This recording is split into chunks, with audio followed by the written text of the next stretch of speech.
Hello, I'm Major Mark Ray, and today we're going to cover weight resistance exercises for the lower leg. Okay, first exercise for the lower leg is the standing calf raise here. We just have some dumbbells with some light weight. And the primary muscle that we're targeting here, the agonist, is the gastrocnemius. You can see when he comes up and flexes, he's plantar flexing. He points the toe down. You see the medial here and lateral, there's two heads for the gastrocnemius. And then some synergists, some muscles that are involved in assisting here is the soleus, which lies just below here. And then the peroneus longus is just in front of the gastroc and soleus, which also aids in the plantar flexion. Now, as you can see here, we're not able to fully extend the heel down below the toe, and we'll supplement that in a second with an alternate exercise. The antagonist muscle would be the tibialis anterior, running here along the front of the shin, and which his primary job is to dorsiflex, which would be when you point the toe towards the knee. Okay.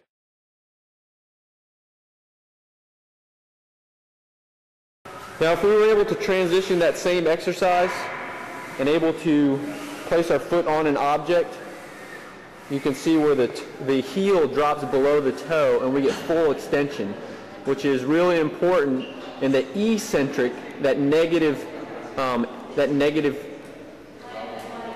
work what we're doing when the heel goes down for the Achilles tendon. So that's the eccentric right there, the negative work, and there's the positive work when we plantar flex. Here we're using the seated leg press as a means to exercise the lower calf muscles. And what important thing I want you to pick up on here as far as form is locking the knees pretty much out and not flexing the leg. You want to keep them extended. So here you're able to drop the heel past below the toe on the eccentric motion. And that's where you're really working that Achilles tendon and getting a full range of motion. Now, if you want to work the inside muscle of the gastroc, you slightly point the toes inward and continue the same motion. You can move your feet in closer if you like. This machine, the bars kind of prevent that.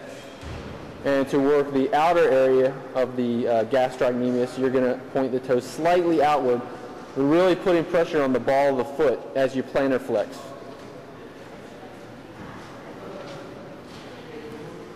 Some safety considerations when exercising with weights. Obviously, you're going to want to consider what your 1 rep max is and what your goal is to determine how much weight you're going to use.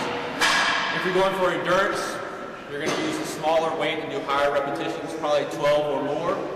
If you're going for hypertrophy and growth of actual muscle, you're going to want to stay between 7 to 12 repetitions.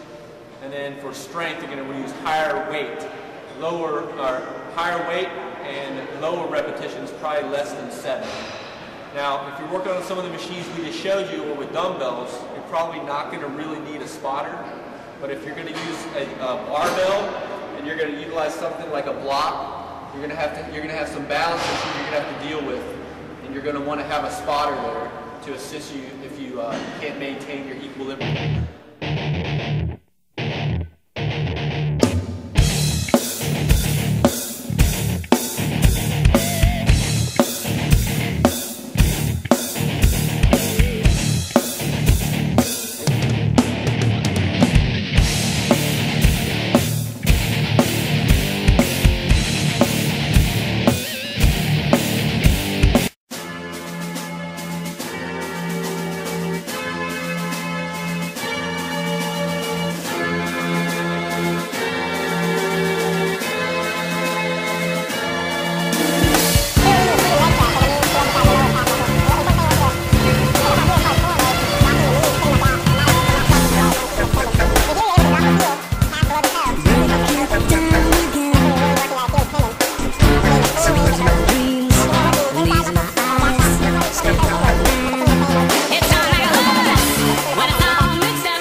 So those are my schemes, and these are my plans.